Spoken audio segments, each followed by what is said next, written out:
ఉంటుంది.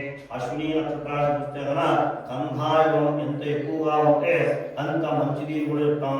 కంధాయవనము సమానంగా ఉన్నా కూడా అది సమానంగా ఉంటుంది అని చెప్తాం. కంధాయవనం ఎప్పుడైతే ఎక్కువగా వస్తుందో అంటే బేసి సంఖ్యలో ఉంటుందో అప్పుడు మంచిగా యోగిస్తుంది అని కూడా చెప్పుకోవచ్చు. అశ్విని నక్షత్ర ప్రకారం తీసుకుంటే కనుక అశ్విని నక్షత్రానికి మొదటి భాగం కందాయం మాత్రమే 4గా కనబడుతూ ఉంది. రెండోది మూడోది సున్నాగా ఉంది. సున్నా అంటే నిష్ఫలము అంటారు. మధ్య సున్నా వలన వచ్చేటువంటివి రుణభారాలు ఎక్కువ, అవమానాలు కూడా చెప్తాము. లేదా మూడోది వచ్చేసి మూడో సున్నా ఉండడం వలన కొన్ని శూన్య ఫలాలు కలుగుతాయని చెప్తాం. ఆ విధంగా అశ్విని నక్షత్రం మేషరాశిలో జన్మించినటువంటి వాళ్ళకి ఈ మొదటి 4 మాసాలు లక్షణంగా నడుస్తుందని చెప్పుకోవచ్చు. దీంట్లో విముక్తి ఏమంటే వ్యవహార పరంగా లేని వాళ్ళకి కంధాయనం పాటించదు. అంటే విద్యార్థులకు చిన్నపిల్లలకు కంధాయనంతో పని లేదు. ఇది గృహస్థులకు వ్యవసాయం చేసేవాళ్ళు ఉద్యోగస్తులకు మాత్రమే, ఇంకొకసారి ఉద్యోగస్తులు వ్యాపారస్తులు వ్యవసాయం చేసే వాళ్ళకు మాత్రమే కందాయపంతాలు ఫలిస్తాయి. తర్వాత భరణీ నక్షత్రము, భరణీ నక్షత్రానికి మొదటి కందాయం 7, రెండో కందాయం 1, మూడో కందాయం 2గా ఉంది. మనం అన్నింటినీ చేర్చినామంటే కన్నా అది 10వ సంఖ్యలో వస్తా ఉంది. అన్నీ కూడా సంఖ్యలు ఉన్నాయి కాబట్టి భరణీ నక్షత్రంలో జన్మించినటువంటి వాళ్ళకి లక్షణంగా జరుగుతుంది కూడా చెప్పవచ్చు. తర్వాత కృత్తికా నక్షత్రం వాళ్ళకు కూడా 2, 2, 4 అంటే మొత్తం కందాయం వచ్చి జరుగుతుంది. కృత్తికా నక్షత్రంలో కందాయం జాస్తి ఉంది కాబట్టి వాళ్ళకి మంచిగా జరుగుతుంది అని చెప్పవచ్చు. తర్వాత రోహిణీ నక్షత్రం, రోహిణీ నక్షత్రంలో జన్మించినటువంటి వాళ్ళకి మొదటి 4 మాసాలు చక్కగా ఉంటుంది.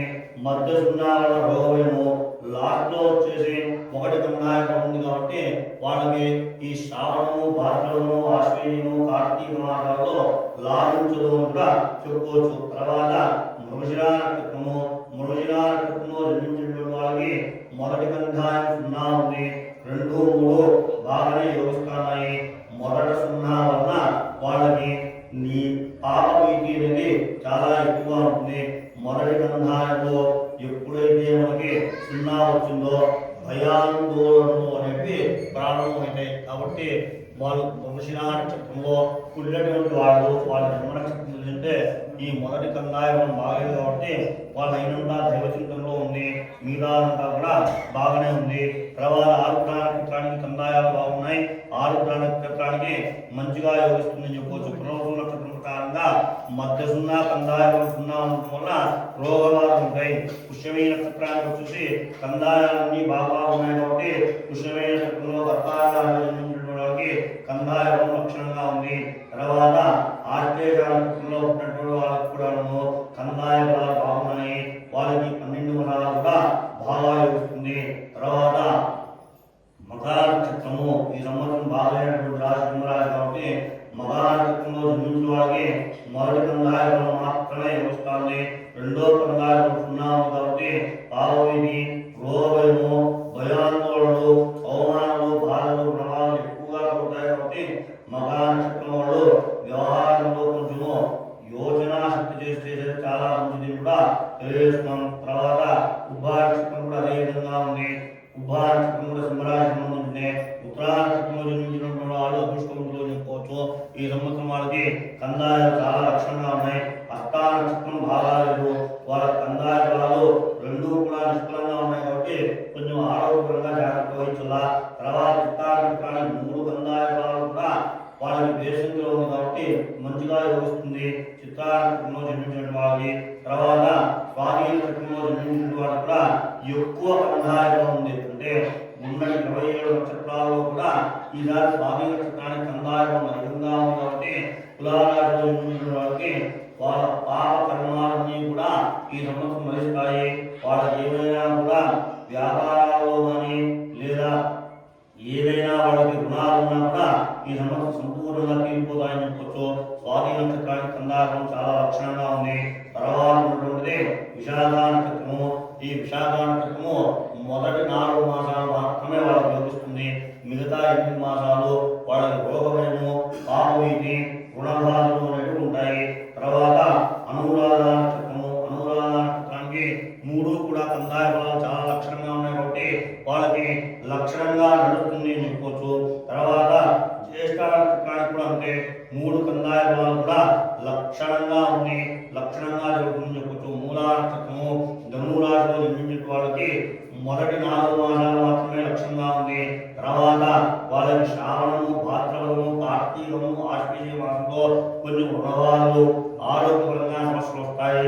2వ 0 వలన ఆరోగ్య బంధాలు ఏర్పడతాయి.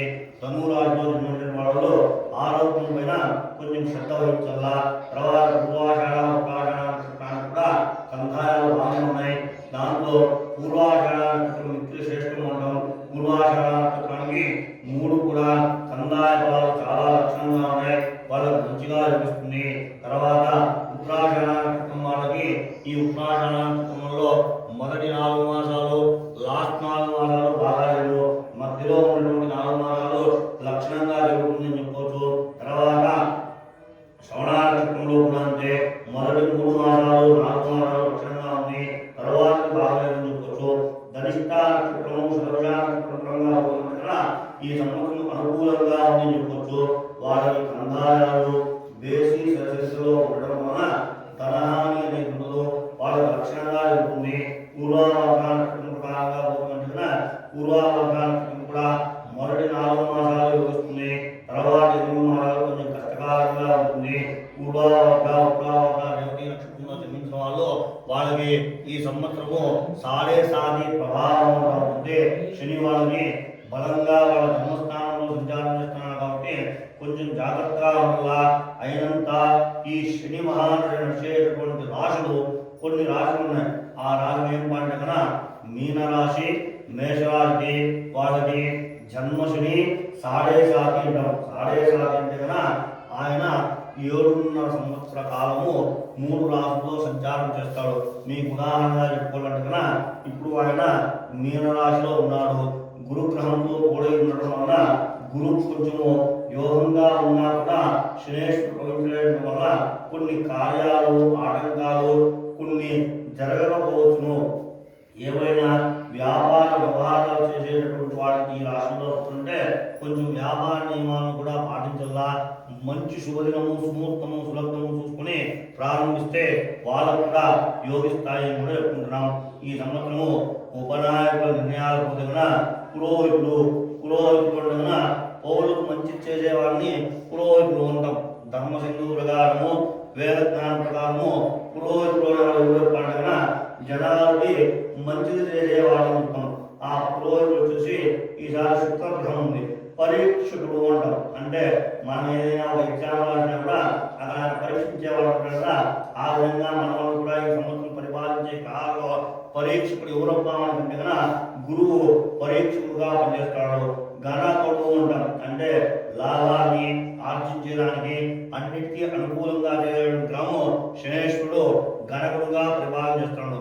గ్రామ పాలకుడు పండుగన కుజుడు గ్రామ పాలకుడు అన్నాడు కాబట్టి కొన్ని గ్రామాల్లో వివాదాలు అనేకంగా జరుగుతాయని చెప్తాం. ఎందుకంటే వారు ఉండేదే ఆయన మంత్రి స్థానంలో ప్రవేశం చేసినాడు కాబట్టి కుజుడు ఆయన విపరీతంగా కోపం ఉండడం వలన గ్రామ పాలకుడుగా కూడా ఆయన ఉన్నాడు. గ్రామాల్లో కొన్ని వివాదాలు దూరంగా ఉంటే చాలా మంచిది అని చెప్పుకోవచ్చు ఒకే వాటిలో. తర్వాత దైవకుడు పండుగన చంద్రుడు దైవత్వంగా ఉండడం వలన ఈ సంవత్సరం మనకి పరామణ సంవత్సరంలో సనాతన ధర్మం గురించి చాలా అభివృద్ధి జరుగుతుంది అని చెప్పవచ్చు. తర్వాత రాష్ట్రాలకు గురువే ఉన్నాడు కాబట్టి పరిపాలన పొందడంలో దేశానికి కానీ, రాష్ట్రానికి కానీ, తర్వాత జిల్లాకు కానీ, తర్వాత దేశోద్యోగానికి దిగటం అంటే దేశాల్లో ఉండేటువంటి వాళ్ళందరికీ ఉద్యోగాలు ఇచ్చేటువంటి స్థానంలో కుజగ్రహం ఉన్నాడు కాబట్టి కొన్ని అనుకూలంగానో కొన్ని అనానుకూలంగానో జరుగుతాయని చెప్తాం. అశ్వాధిపతి ఏంటో అంటే మనం సాధారణటువంటి గుర్రాలు కన్నించారు కూడా కుజుడు ఉన్నాడు కాబట్టి కుజుడు కొంచెం ఆయన చండాలంగా ప్రయోజనాలు కాబట్టి కొంచెం గుర్రాలు లోపిస్తాయి. గుర్రాలు చిక్కడం కూడా కొంచెం కష్టంగా ఉంటుంది. గజాధిపతి వచ్చేసి శుక్రుడు గజాధిపతిగా ఉన్నాడు కాబట్టి విపరీతంగా ఏనుగు సంచారం ఇంకా పెరుగుతుంది. పశువులకు అధిపతి కూడా చంద్రుడు ఉన్నాడు కాబట్టి ఆయన మంచి పశు సమృద్ధిని ఇస్తాడు. దేవతలకు అధిపతి శుక్రుడు దేవతలకు అధిపతి ఉండడం వల్ల శుక్రాచార్యుడు కొంచెం మీరు భాగవంతో ఉంటాడు. శుక్రాచార్యుడు ఆయన విపరీతంగా కోపిస్తుంటాడు. అటువంటి వాడు దేవతలకు అధిపతి కాబట్టి శుక్రుడు దేవతలకే అధిపతిగా ఉండడం వల్ల కొన్ని దేవాలయాలు కూడా శుక్ర ఆధిపత్యంలో కొన్ని తొందరలు ఎదురాయని సంబంధించుకోవచ్చు. తర్వాత నోళ్ళు కలుపుది మానవ కలుపు చంద్రుడుగా ఉన్నాడు కాబట్టి మానవుడు వచ్చినటువంటి తొందర ఏమి లేదు. చంద్రుడు అనే స్థానంలో మంచిగా వర్షాలు కురుస్తాయి. భూమండలం కూడా సుభిక్షంగా ఉంటుందని చెప్పవచ్చు. గ్రామ నాయకుడు గురువు, గ్రామాల్లో నాయకుడుగా గురువు ఉన్నాడు కానీ పాలకుడు కుషుడైన కొంచెం ప్రాబ్లం అని చెప్పవచ్చు. ఆయన గురువుగా ఉన్నాక దీని వ్యక్తిత్వం కదా ఒక 60 భాగాలు మంచి వాళ్ళకి 40 భాగాలు చెడు భాగాలు కనబడతారు చెప్పవచ్చు. తర్వాత వస్త్రాలు దొరికి సూర్యుడు వస్త్రాలు దొరికిన కాబట్టి ఈ వస్త్ర పరిశ్రమ అనేది చాలా విపరీతంగా పెరిగిపోతుంది. అది ఆశించని ఫలితాలు ఎక్కువైనా కూడా అధికంగా ద్రవ్యాన్ని పెట్టి కొనుక్కోవాల్సినటువంటి పరిస్థితి ఈ సూర్యుడు వల్ల వస్తుంది. తర్వాత రత్నాలు విపరీతంగా పెరిగిపోతాయి. వస్త్రాలు కూడాను అధిపతి ఆయన ఉండడం వల్ల సూర్యుడుగా ఉండడం వల్ల వస్త్రాలు విపరీతంగా పెరిగిపోతాయి. వృక్షాలు పెరుగుతులు కాబట్టి వృక్షాలు వచ్చిన తొందర ఏం లేదు. జంగముల పెరుగుతులు అంటే ఈ సముద్రాలు కానీ జలజలాలు కానీ వాటి సంబంధించి గురువు అధిపతి కావాలి కాబట్టి లక్షణంగా చెప్పవచ్చు. సర్పమూల కలుపు శని 20 సర్ప మూలకాలు శని వల్ల కొన్ని సరస్వపాలు అనే జాతి నశించిపోతుంది. మృగాలు కలుపు చంద్రుడు మృగాలు కూడా ఈ సంవత్సరము అభివృద్ధి చెందుతాయి.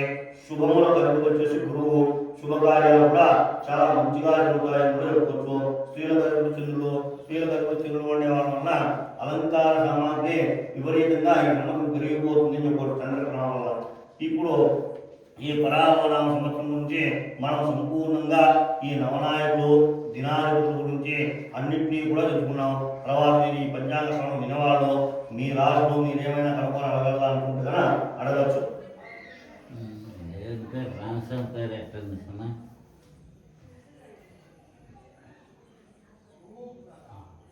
ఫస్ట్ గంగమ్మ చెప్పు, ఊరు దేవత కదా. సంసారం చెప్తూ మళ్ళీ గంగమ్మ అన్ని దేవతలు చెప్పు. సత్యమ్మ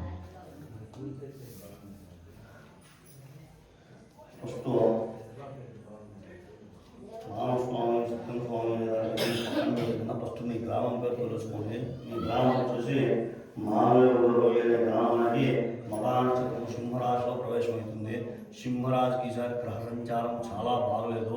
కొంచెం ఏదైనా కానీ మీరు పెద్దలు కావచ్చు, పిల్లలు కావచ్చు, ఇంకోటి కావచ్చు, వయసు నిమిత్తంగా నేను మాట్లాడవచ్చు కూడా సింహరాశి వాళ్ళకి ఈ సంవత్సరం కొంచెము అనానుకూలంగా ఉన్నాయి. గ్రహాలు యోగిస్తా అంటే మనం ఏమే చేసినా కూడా మన చేతికి చిక్కుతున్నది. గ్రహాలు అనుకూలంగా లేనప్పుడు మంచిగా పోయినా కూడా చెడ్డ ఫలితాలు వచ్చేదానికి చాలా ఆస్కారం ఉంటుంది. కాబట్టి గ్రామం పైన వివాదాలు చేసేదానికి దయచేసి ఎవరు ముందుకు పోతుంది. ఏదైనా ఉన్నా కూడా పెద్దగా ఆలోచించి పెద్ద మనసుతో పరిష్కారం చేసుకోండి. కాబట్టి ఈ గ్రామం పేరే ఎందుకు చెప్తుంటే మగా నక్షత్రంలో జన్మించిన వాళ్ళు దండిగా ఉంటారు. మా అనే అక్షరం కలిపారు.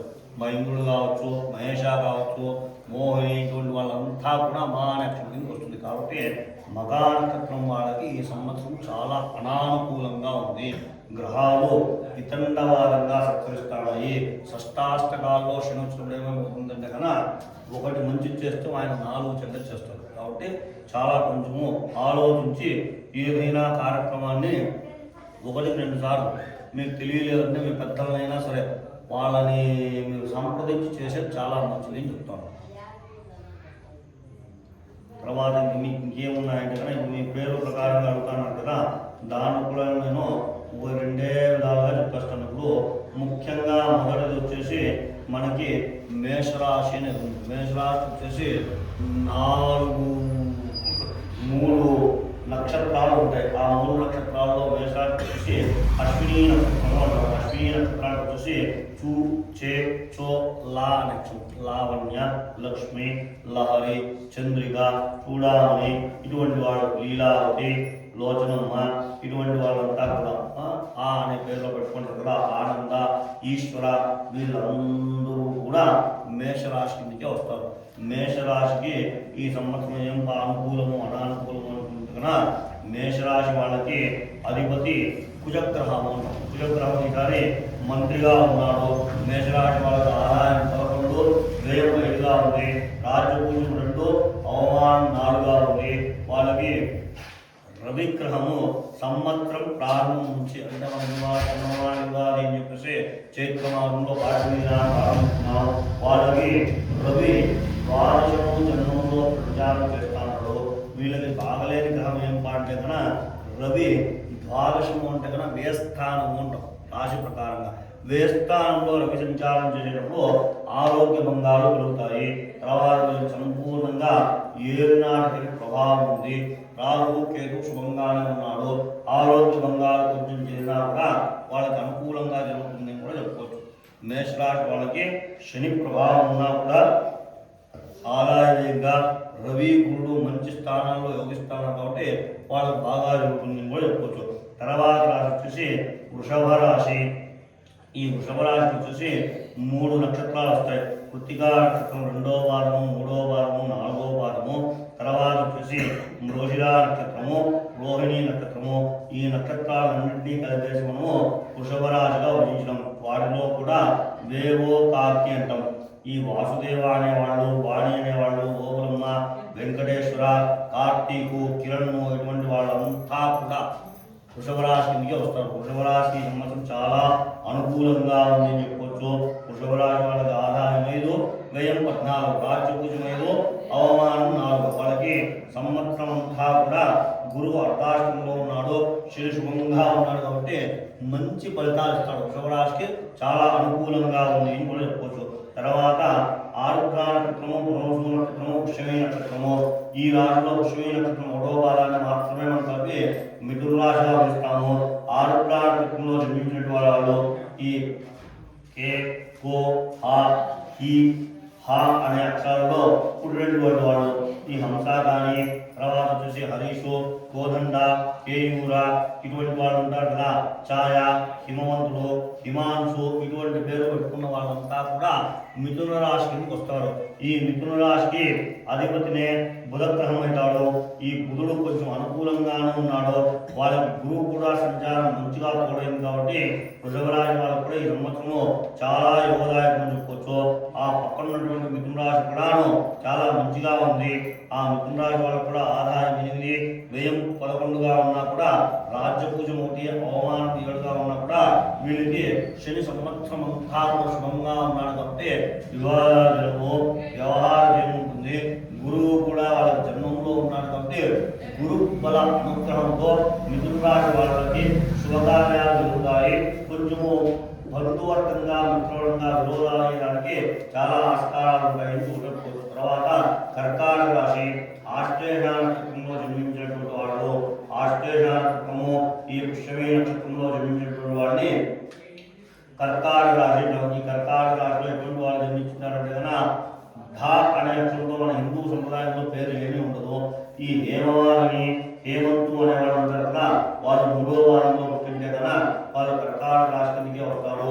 ఆ కర్కాటక రాశి కలిపి చంద్రుడైనందువలన కర్కాటక రాశి వారికి ఈ సంవత్సరము చాలా అనానుకూలంగా ఉంది మాత్రమే చెప్పుకోవాలి. ఎందుకంటే కన్నా వాళ్ళకు ఉండేటటువంటి 8 గ్రహాల్లో 5 గ్రహాలు యోగం లేదు, 3 గ్రహాలు యోగం ఉంది. ఆ 3 గ్రహాల్లో కూడా 2 పాపగ్రహాలు ఉండడం వలన ఆరోగ్య సమస్యలు అనేది విపరీతంగా వస్తాయి కర్కాటక రాశిలో. కర్కాటక రాశి వల్ల మాట్లాడే దాంట్లో వాక్ చాతుర్యాన్ని కోల్పోతారు. ఈ సంవత్సరం కొంచెం జాగ్రత్తగా ఉండదు.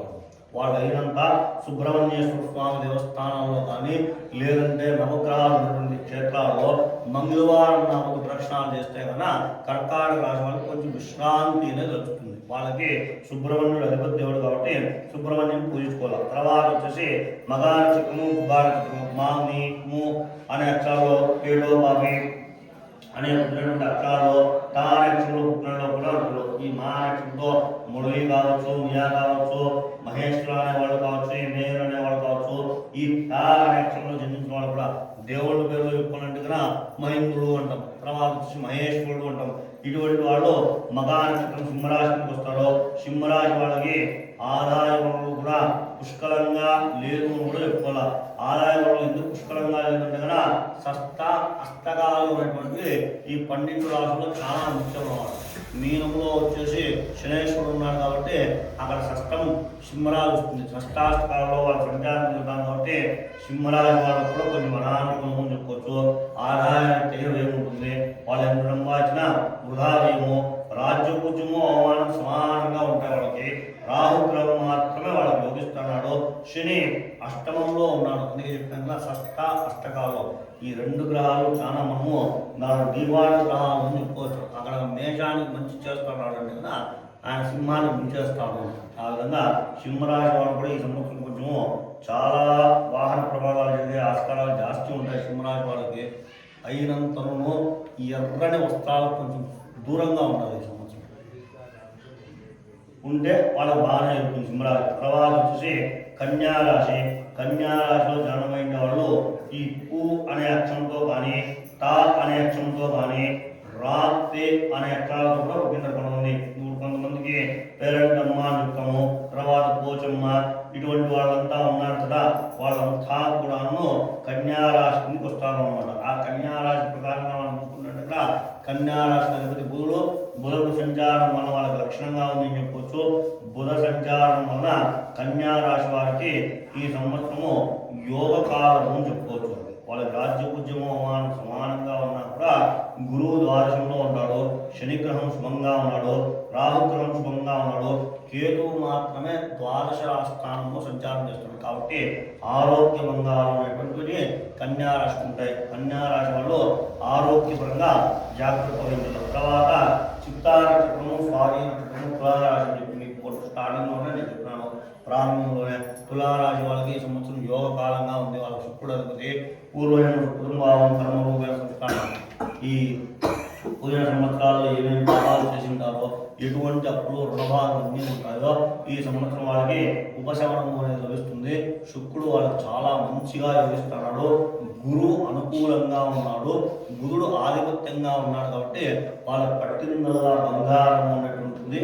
కాబట్టి తులారాశి వాళ్ళకి ఈ సంవత్సరం చాలా లక్షణంగా జరుగుతుంది. తులారాశి వాళ్ళకి చాలా బాగుంది చెప్పి వాళ్ళకి ముఖ్యంగా శనిగ్రహం చాలా శుభంగా ఉన్నాడు. ఇంతకుముందు మనం చెప్పుకున్నాం కదా, శనేశ్వరుడు పోయిన సంవత్సరం వాళ్ళకి కొంచెం నీచంగా ఉన్నాడు, కంకట శనిగా ఉన్నాడు. కంకట శని అంటే కన్నా రుణబాధలు జాస్తి చేసేసింటాడు.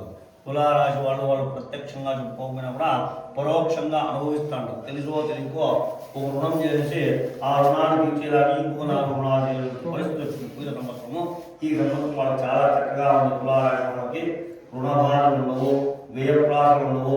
లక్షణంగా వ్యాపారం కానీ, ఉద్యోగం కానీ, వ్యవసాయం కానీ తులారాశి వాళ్ళకి అనుకూలిస్తుంది అని కూడా చెప్పవచ్చు.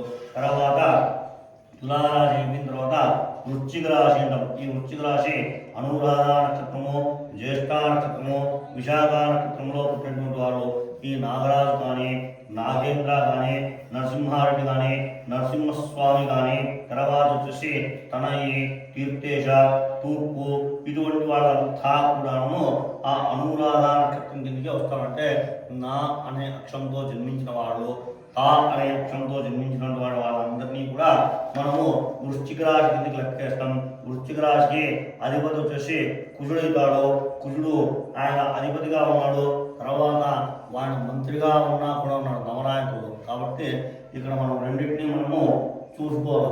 మనకి నవనాయకుడు ఎప్పుడైతే వారి మంత్రిగా వచ్చి మన రాశి మీద పడతారో ఈ వృశ్చిక రాశి వాళ్ళకు కూడా ఈసారి ఆకృత అనేది పెరిగిపోతుంది. అంటే ఏదైనా రేపు చేస్తామని ఇప్పుడే చేసేలా తక్షణం ఉత్తరక్షణంలో అయిపోవాలని చెప్పేసి వెంపర్లాడతాం. కాకపోతే వాళ్ళకి కొంచెము గురువు అష్టమంలో ఉన్న శని అనుకూలిస్తున్నాడు కాబట్టి కార్యజయమవుతుంది. తొందరపడినా కూడా కార్యాన్ని సాధించుకుంటారు. గురుగ్రహం బాగా యోగిస్తాడు కాబట్టి వృశ్చిక రాశి వాళ్ళకి లక్షణంగా ఉంది. కేతు వాళ్ళకి అర్ధార్థంలో ఉన్నాడు. రాహు అర్ధార్థము, కేతు గ్రహం మాత్రం శుభంగా ఉన్నాడు. రాహు అర్ధార్థంలో ఉండేదాని వలన ఈ చక్కెర వ్యాధి, తర్వాత వచ్చేసి ఈ బీపీ వ్యాధి అనేది కొంచెం పెరుగుతుంది. వాళ్ళ ఆరోగ్యం పైన కొంచెం శ్రద్ధ వహించారు. రాహు ఎప్పుడైతే అష్టమంలో చూస్తాడో, అర్ధాష్టమంలో ఉంటాడో మానసిక ఒత్తిళ్ళ పైన ఆ ఆరోగ్యం అనేది చెడుతుంది. కాబట్టి సూక్ష్మ బుద్ధిని ఉపయోగించి ఆరోగ్యపరంగా కూడా తగిన జాగ్రత్తలు తీసుకోవాలా. వృశ్చిక రాశి వాళ్ళకి ఈ సంవత్సరం కొంచెం యోగదాయకంగానే ఉంది. వాళ్ళకి 84 భాగాలు నడుస్తుంది. 16 భాగాలు మాత్రమే వాళ్ళకు తొందర. 84 భాగాలు లక్షణంగా ఉంది అని చెప్పి చెప్పుకోవచ్చు. వృశ్చిక రాశి వాళ్ళు ముఖ్యంగా నరసింహారెడ్డి ఈ కార్యం చేయకపోవాలి ఈ సంవత్సరం.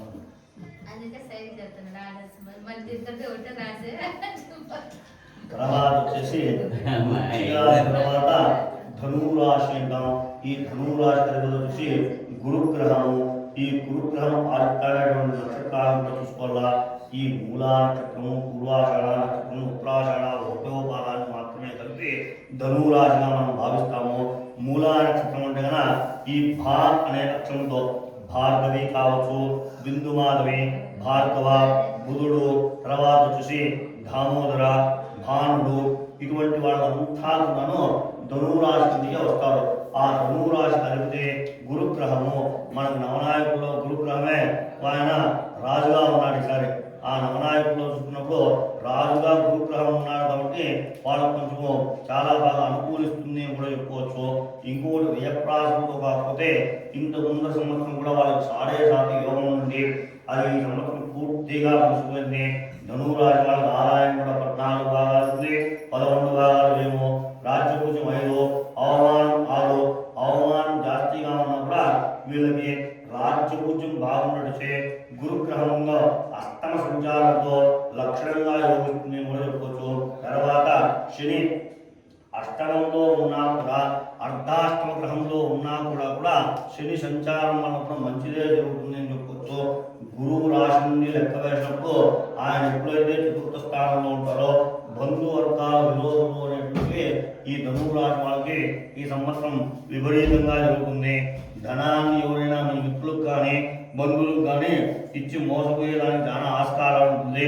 ధనురాశి వారు ఏదైనా వ్యవహారం చేసేటప్పుడు కొంచెం యోచన చేసి ఏదైనా వ్యవహారం చేయండి, మీకు మంచిది అవుతుంది. లేదంటే పోగొట్టుకుంటారు. అర్ధాష్టంలో ఉన్నాడు కాబట్టి ఆయన అంతా పోగొట్టేదానికే చూస్తాడు. కాబట్టి ఈ ధనురాశి వారు కూడా కొంచెము పూజలు చేసుకోవాల్సి వస్తుంది. ఏం పూజలు చేసుకోవాలో పండుగన వాళ్ళకి పైన దృష్టి నరమోష అనేది విపరీతంగా పెరిగిపోతుంది. కాబట్టి మీరు శనిగ్రహాన్ని ప్రార్థించారు. శనిగ్రహాన్ని ప్రార్థిస్తే మంచిది చెప్పుకోవచ్చు. తర్వాత మకర రాశి, కుంభరాశి, మీనరాశి. మకర రాశి వాళ్ళు ఈ శ్రవణ నక్షత్రము, ధరిష్ట నక్షత్రము, తర్వాత వచ్చేసి ఉత్తరాషాఢ నక్షత్రంలో పుట్టిన వాళ్ళు ఈ చాణకి కానీ, తర్వాత ఈ గణేషు, గీతు, గేయేంద్ర, ఇటువంటి వాళ్ళంతా కూడా మకర రాశి వస్తాడు. ముఖ్యంగా చెప్పుకోవాలంటే గంధమ్మ కావచ్చు, గాంధేయుడు కావచ్చు, గోవర్ధన్, ఇటువంటి వాళ్ళంతా ఉంటారు కదా, వీళ్ళంతా కూడా మకర రాశి కిందకి వస్తారు. మకర రాశికి ఆదాయం 2, వ్యయం 8. ఆదాయం ఉన్న వ్యయం జాస్తిగా ఉంది. రాజ్యభూజం 1 ఉంది. అవమానం 5 విధాలుగా ఉంది. కాబట్టి వాళ్ళకి ఈ సంవత్సరము రాజ్యభూజం చాలా తగ్గిపోవడము, కందాయ మార్గాలు బాగానే ఉన్నాయి. నక్షత్రాలు అయినా కూడా అవమానం కంటే ఎక్కువగా ఉంటాడు. కాబట్టి శని సంవత్సరం అంతా శుభంగా ఉన్నాడు. వీళ్ళకి గురువు అష్టమము, వారి ప్రభావం వచ్చేసి పంచమానికి పోతాడు. కాబట్టి గురు ప్రభావం లేదాని వల్ల కొన్ని కార్యక్రమాలు నిలకడగా జరగవు. రాహు మంచిగా ఉన్నాడు కాబట్టి, జన్మంలో ఉన్నాడు కాబట్టి ఆరోగ్యపరంగా చాలా బాగుంటుంది. కేతు అష్టమ సప్తమ స్థానాల్లో ఉండడం వల్ల ఈ రాత్రి స్త్రీ పురుషాలు కూడా ధనము, కుటుంబము కారకు. గురువు 7వ ఇంటి రాహుతో కూర్చున్నప్పటికీ లగ్నాధిపతి శని వలన బలీయంగా ఉండడం వలన అధిక ప్రభావంగా మంచి పనులు జరుగుతాయని కూడా చెప్పుకోవచ్చు. మకర రాశి వాళ్ళకి ఈ సంవత్సరం అనుకూలంగా ఉంది అని కూడా చెప్పుకోవచ్చు. తర్వాత కుంభరాశి వాళ్ళకి 7.5 విద్యార్థంలో నడుస్తుంది. శని జన్మరాశి నుంచి మీనరాశి 2వ స్థానంలో ఉన్నాడు. రవిగ్రహం మీదకి అర్థాష్టం అంటే 4వ రాశిలో సంచారం చేస్తున్నాడు. తర్వాత ఆయన ఆఖరికి అష్టానికి పోతాడు. ద్వాదశంలో కుజుడున్నాడు. తర్వాత వచ్చేసి గురువు సంవత్సరం అంతా కూడా శుభంగానే ఉన్నాడు. ఈ సంవత్సరం కూడా 7వ రాశి ప్రభావం ఉంది. రాహు సంవత్సరం అంతా జన్మము, ద్వాదశము. కేతు మాత్రము ఆ సప్తమాంశంలో ఉన్నాడు కాబట్టి ఆరోగ్య మంగాలు ఉంటాయి. కుంభరాశి వాళ్ళకి 7.5 నక్షత్రాలు కూడా ఈ కుంభరాశి జన్మం ఎటువంటిది అంటే కనుక ఈ శతభిష నక్షత్రము, పూర్వాభద్ర నక్షత్రము, ధనిష్ట నక్షత్రము అంటాం. గో, సా, సి, సు, షే, సో, ధ అనే అక్షరాలు. ఈ దామోదర కానీ, తర్వాత వచ్చేసి ఈ శ్రీమంతుడు, సుమన్ను, గోవేంద్ర, గోగులు, ఇటువంటి వాళ్ళంతా సా అనే అక్షరంతో సాహితీ కావచ్చు, సాకేత్ కావచ్చు, వీళ్ళంతా కూడా కుంభరాశి కిందకే వస్తారు. కుంభరాశి వాళ్ళకి ఆదాయం 2, వ్యయం 8. రాజ్యభుజం 4, అవమానం 2. ఈ ఓవరాల్ గా చూసుకున్నామంటే కనుక కుంభరాశి వాళ్ళకి గురుగ్రహం చాలా సంవత్సరం అంతా కూడా శుభస్థానంలో ఉన్నాడు. శుభస్థానంలో గురువు ఉంటే కనుక మీకు ప్రాణాంతర గండం వచ్చినా కూడా గురుగ్రహం అనుకూలం వల్ల మంచిది జరుగుతుందని చెప్పవచ్చు. తర్వాత శని ద్వితీయార్థంలో ఉన్నాడు జన్మరాశి నుంచి. ద్వితీయార్థంలో శని ఉండటం వలన లాభాలు మంచిగా వస్తాయి. కానీ ఆయన ఎప్పుడైతే ఆయన పూర్తిగా మోక్షాన్ని పొందాలనుకుంటామో అటువంటి స్థానంలో మన గురువు కొంచెం నిషేధం వల్ల కుంభరాశి వారికి ఆగస్టు తర్వాత కొంచెము ఆరోగ్యపరంగా వచ్చే సమస్యలు చాలా ఆస్కారం ఉంటుంది. ఈ సంవత్సరం కుంభరాశి వారికి కొంతమందికి ఎటువంటివైనా ఈ ఆపరేషన్స్ కానీ అవకుంఠనము కానీ శరీర భాగాలు ఏదైనా కానీ ఒకటి కోల్పోవడం అనేది జరుగుతుంది. ఎందుకంటే కనుక వారి కేతు కొంచెం నీచంగా చూస్తున్నాడు, రాహు వారసులో ఉన్నాడు. కాబట్టి ఆరోగ్యపరంగా బంధాలు శరీరంలో ఏదో ఒక అవయవాన్ని లోపం వలన శస్త్రచికిత్సలు జరిగేటటువంటి ఆస్కారం ఉంది. కుంభరాశి వారికి సంవత్సరం కొంచెము విద్యార్థులు చెందినాడు. కాబట్టి వారి మధ్య తర్వాత మీనరాశి.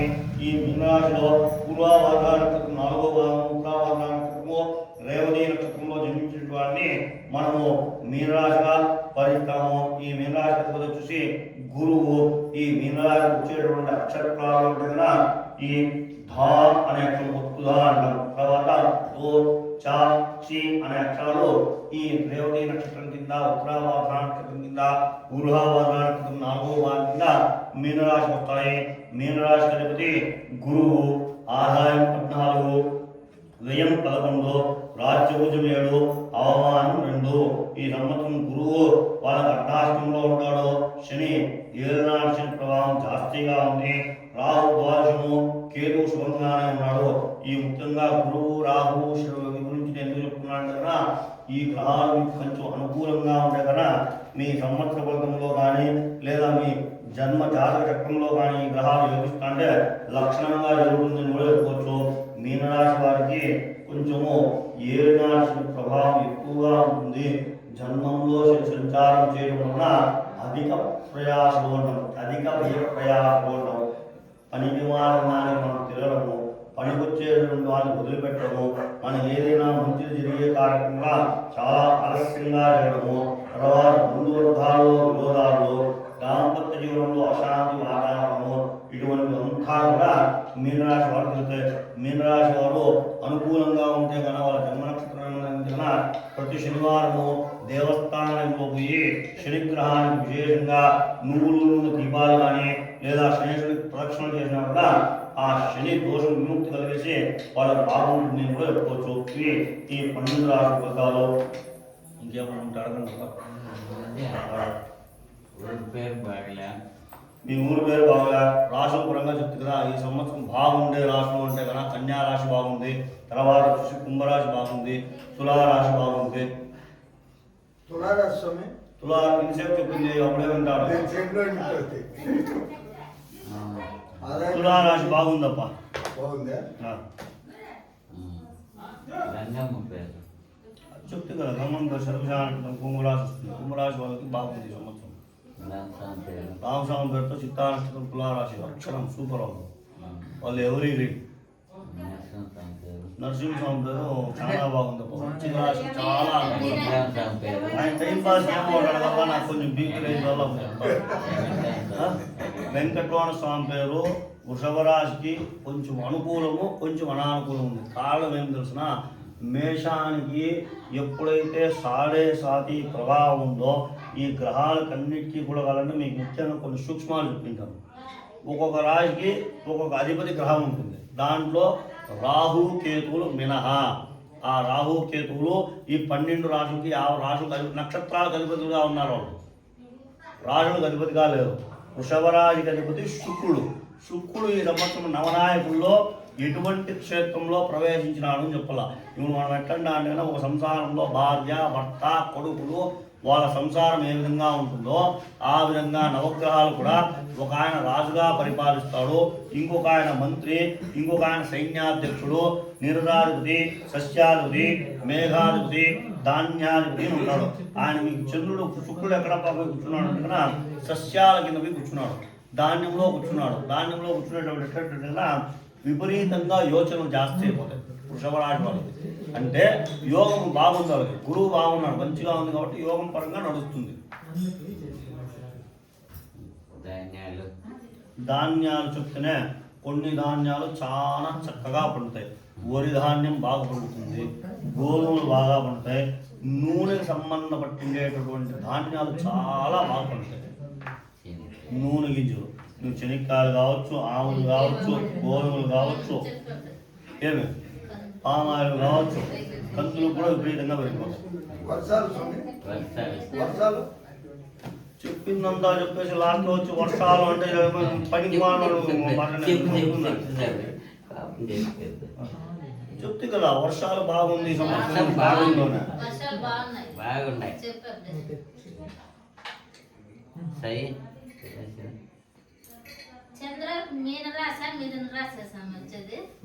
చంద్రాకి అంటే కదా ఇప్పుడు మీరు జనాలు ఏం చేసుకోవాలంటే కదా పూర్వకాలంలో డేట్ ఆఫ్ బర్త్లు మీరు ఏమి రాసి పెట్టుకోవాలి.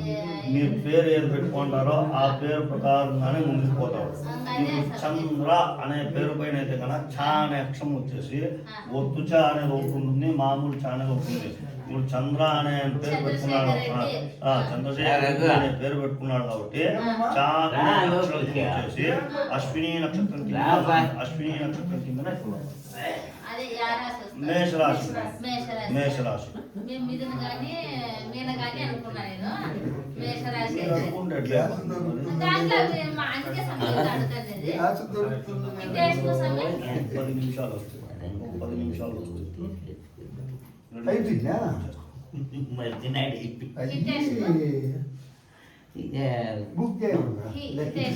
హితేష్ వచ్చేసి కర్కాటక రాశి. కర్కాటక రాశి ఈ సంవత్సరం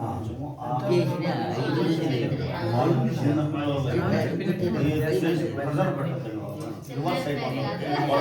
రారా అంటే వాళ్ళు పోరా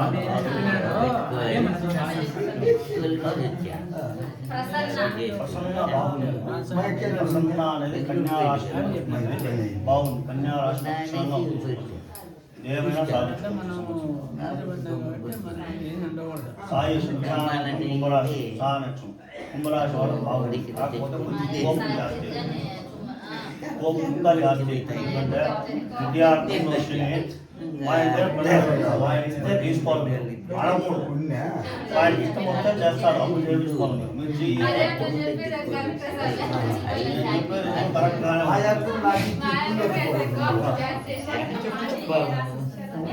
శరత్ పేరు వచ్చేసి మకర రాశి కిందకి వస్తుంది, సోనానికి మకర రాశి బాగానే ఉంది సార్. ఆదాయం రేపు చేస్తే విపరీతంగా కోపిస్తోళ్ళు అయిపోతుంది.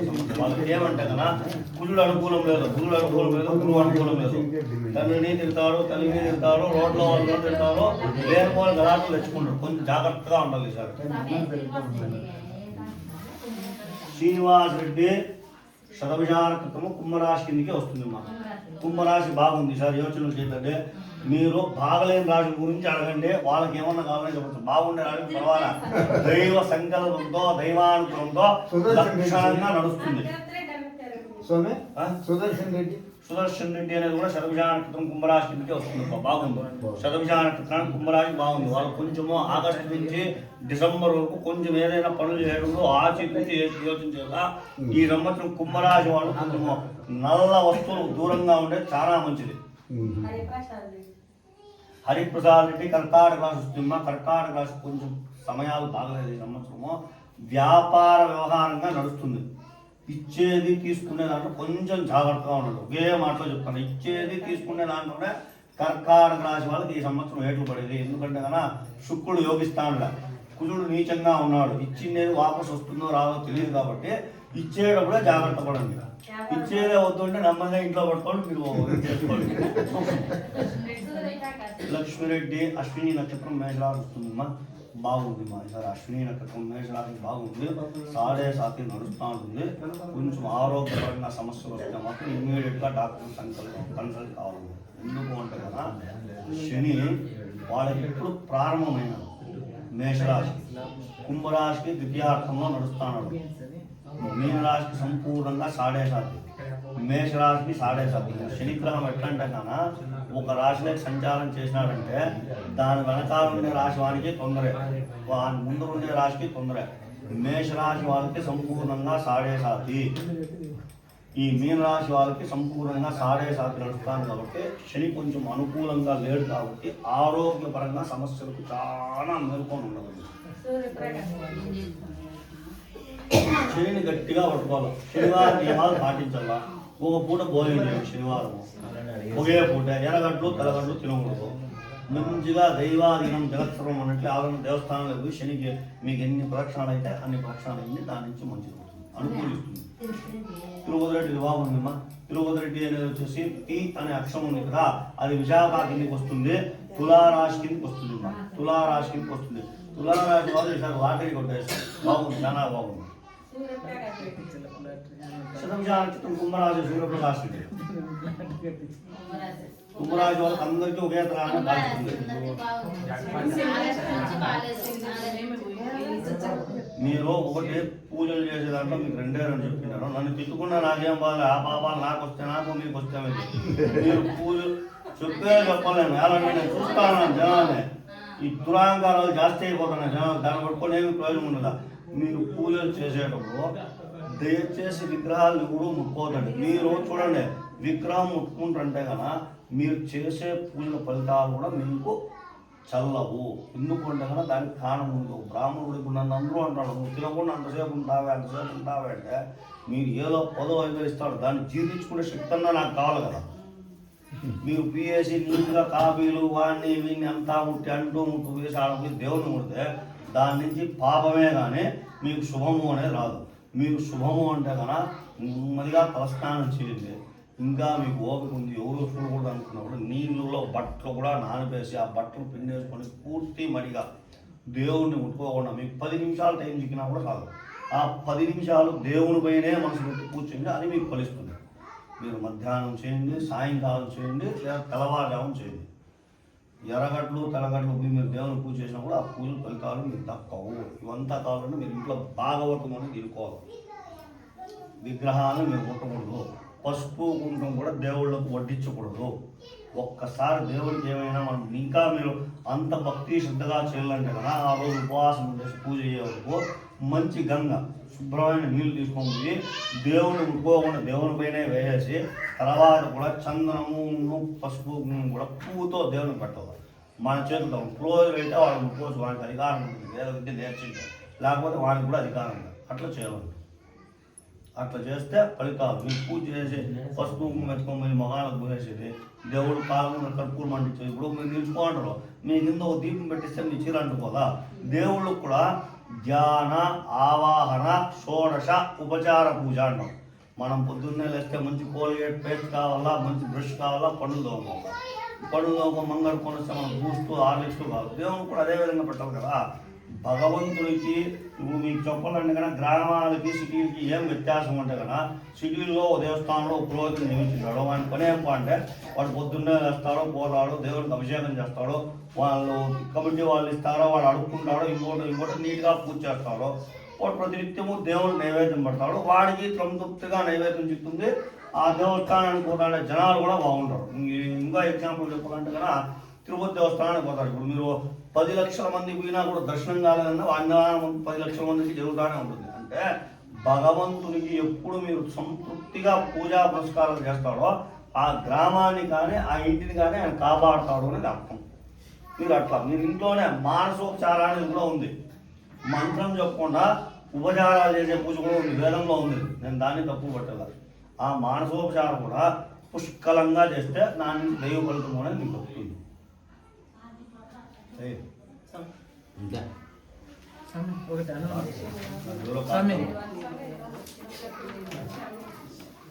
శ్యామల మీకు వచ్చేదే మకర రాశి కిందకి వస్తుంది. మకర రాశి వాళ్ళకి అనుకూలము అనానుకూలము 2 ఉన్నాయి. ఈ సంవత్సరము చెప్పాల ఒకే మాటలో చెప్పొస్తుంది. మకర రాశి వాళ్ళకి ఈ 2 సంవత్సరం నుంచి జరిగిండే దానికన్నా ఈ సంవత్సరం కొంచెం యోగదాయకంగా ఉంటుంది. కొంచెం యోచన పక్కకు పోకుండా చూసుకోవాలి. అలాంటి శని తటస్థంగా లేదు. గురువు కొంచెము వేస్థానంలో ఉన్నారు కాబట్టి భిన్న సంపాదన చేయాలని చెప్పేసి ఏమేమో ఆయన యోచనలు ఇస్తాడు. దానికి కొంచెం అనానుకూలంగా ఉంది కాబట్టి కొంచెం పోకుండా ఉండేది మంచిది. మకర రాశి వాళ్ళకి ఓవరాల్గా చాలా బాగుంది. చెప్పినారు కదా. కాదు స్వామి, ఏమన్నా ఇంకా కండిషన్స్ ఉన్నాయి కళ్యాణోత్సవానికి ఎట్లా రాళ్ళా ఏమి? మన కళ్యాణోత్సవానికి నేను మీకు చెప్తాను కదా, ఇప్పుడు మనము వీళ్ళు అని చెప్పి అనుకోవాలి. నేను దాంట్లో మీకు పేపర్లో మీకు చెప్పింది కూడా ఏమంటుంటే, ప్రతి ఒక్కరు వాళ్ళ ఇంటి కార్యక్రమం అనుకోండి, శుభ్రంగా స్నానం చేయాలి. వాళ్ళ ఇంటి నుంచి పూజ సామాగ్రి వాళ్ళకి భగవంతుడు ఏమి శక్తి ఇచ్చింటే అది తీసుకోండి. కాయో పండో పూలు కూడా దయచేసి చెండు పూలు తాగుతుంది. 2 మల్లె పూలు అయినా పర్వాలేదు, 2 అయినా పర్వాలేదు. మల్లె పూలు దాన్ని చెండు పూలు తెస్తే ఎత్తి మొగానికి పడతాయి. ఇప్పుడే చెప్తున్నాను. అట్లా విషయాలు మైక్లో చెప్పేస్తే బాగుంటుంది. అంతే స్వామి, ఇంకేంలే. ఇంకా నువ్వేదైనా చెప్పాలనుకోండి ప్రిపేర్ అయిపో. ఆ విషయం ఏంటంటే కానీ ఇప్పుడు మానవులే గ్రామస్తులకి అందరికీ తెలియజేస్తానేమంటే కన్నా, మనము సీతారామస్వామి కళ్యాణ మహోత్సవాన్ని నిర్వహించాలని చెప్పి దైవ సంకల్పంగా భావిస్తున్నాము. మా సంకల్పము మీ సంకల్పము కాదు. దయచేసి కొంచెం శ్రద్ధగా అనుకోండి. సీతారామస్వామి కళ్యాణాన్ని చేయాలని చెప్పి మనం ఇక్కడ నిర్ణయించుకున్నాం. కాబట్టి కళ్యాణం ఏ విధంగా జరుగుతుందంటే కన్నా, ఆ రోజు శ్రీరామనవమి వచ్చేసి మనకి 27వ తారీఖు 3వ నెల 2026 తారీఖు ఉంది. ఆ రోజు మనం ఉదయం పూట రాహుకాలం ఉండడం వల్ల ఈ కార్యక్రమాన్ని నేను సాయంకాలానికి నేనే నిర్ణయించాను. ఎందుకంటే కదా మనకు ఆ రోజు ఉండేటటువంటి ప్రకారంగా కూడా శుక్రవారం 10:30 నుంచి 12 గంటల వరకు రాహుకాలం ఉంటుంది. రాహుకాలంలో కళ్యాణోత్సవం చేయలేదు కాబట్టి దాని సాయంకాలము గోరువల్లి లగ్నానికి కుదించినాం. అంటే 5 గంటల నుంచినే మన పూజా కార్యక్రమం అంతా కూడా ప్రారంభమైపోతాయి. ఈ సీతారామ స్వామి కృపాకటాక్షంలో మానవ గ్రామంలో సుభిక్షంగా ఉండవల్ల నానా గోత్రేభ్య నానా నామభ్య చెప్తున్నాం. అంటే మనలో ఎంతమంది గోత్రంలో పుట్టిన వాళ్ళు ఉన్నారో, ఎంతమంది నామయ్యాలు ఉన్నారో అందరూ కూడా తమ సొంత ఇంటి కార్యక్రమంగా భావించి ఆ రోజు సాయంకాలం 4 గంటల నుంచినే దేవస్థానం దగ్గరకు వచ్చి మీ కార్యక్రమంగా మహావైభవంగా ఆ సీతారామస్వామి వారి కళ్యాణ మహోత్సవాన్ని జరిపించండి చెప్పి కోరుకుంటున్నాము. దయచేసి కళ్యాణంలో మీరు ఎంతమంది భక్తులైనా కూడా దంపతి సమేతంగా, అంటే వాళ్ళ భార్యాభర్తలు ఇద్దరు కూడా కూర్చోవచ్చు. భార్యాభర్తలు ఉండేటటువంటి వాడు సంప్రదాయబద్ధంగా వస్త్రాలు ధరించండి. అంటే పంచాక్షీల పట్టుకొని రండి. మీకు అనుకూలం ఉంది అంటే కదా పూజా సామాగ్రులు మీకు భగవంతుడు శక్తి ఇచ్చినటువంటి మీరు ఏదో పూలు పండ్లు కాయ కావచ్చు తెచ్చుకోండి. కళ్యాణోత్సవంలో కూర్చోవాలా అనుకునేటటువంటి వాళ్ళు ఖచ్చితంగా పైన పంచ వేసుకోండి. తర్వాత వాళ్ళ ఇంటి దగ్గర నుంచినే ఒక స్టీల్ గ్లాసు స్టీల్ స్పూన్ తెచ్చుకోండి. పంచభాష నుంచి మనం ఇవ్వలేం కాబట్టి మీరే మీ ఇంటి నుంచి ఒక స్టీల్ ఖాళీ గ్లాసు, ఒక మంచి స్పూన్ శుభ్రంగా కడుక్కొని తెచ్చుకోండి. పూజలో కూర్చోండి. ఆ రోజు సాయంకాలం 5 గంటలకు ప్రారంభం చేస్తే 8 గంటల వరకు కూడా కళ్యాణ మహోత్సవం వైదికోక్తంగా జరుగుతుంది. కావున భక్తాదులందరూ తమ సొంత ఇంటి కార్యక్రమంగా భావించి అందరూ వచ్చి దేవుని దగ్గర ప్రార్థన చేసుకుని కూర్చొని వాళ్ళందరికీ కూడా సీతారామస్వామి వారి కృపాకటాక్షంతో సకల ఐశ్వర్య శక్తి సకల కార్యశక్తి జరగాలని చెప్పి మనస్ఫూర్తిగా కోరుకుంటున్నాను. ఓం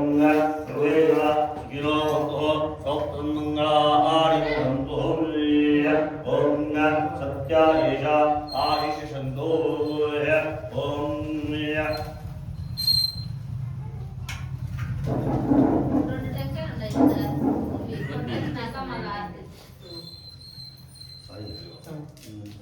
చేసిస్తాను. అందరికీ కూడా కొంచెం ఇంటికి తీసుకుని మా ఈ అక్షంతలు అందరూ కూడా తీసుకొని పోయి మీ దేవుని గృహంలో ఏదైనా ఒక మంచి పాత్రలో లేదా ఒక కప్పులోనే వేసి పెట్టుకోండి మా అక్షంతలు. ఓం ప్రియాప్యారందరాయస్తోమోదిరాష్టమహద్భవతి సర్వచ్చాత్తే సర్వచ్చేత్తే సర్వమేవదేనాప్నోతి సర్వం జయతే. ఓం కళ్యాణ సర్వేషాం శ్రీ సీతారామస్వామి కృపాకటాక్షం ఇదం ప్రాక్షణం ప్రతిగృహంతుం మాందోవంతో తథాస్తు. అందరికీ కొంచెం కొంచెం ఇచ్చేసి ఒక ఆరు చేస్తా.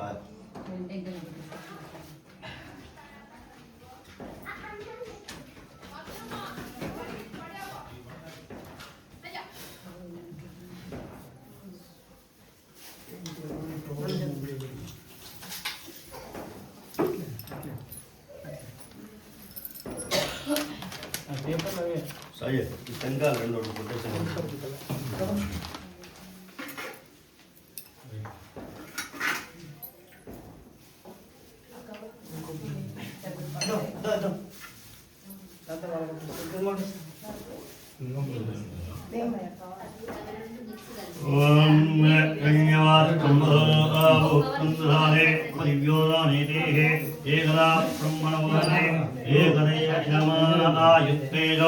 दधाति जैन्य रमण गोविंद लक्ष्मी रमण गोविंद आंजनेय रमण गोविंद गोविंद हर नमः पार्वती हर महादेव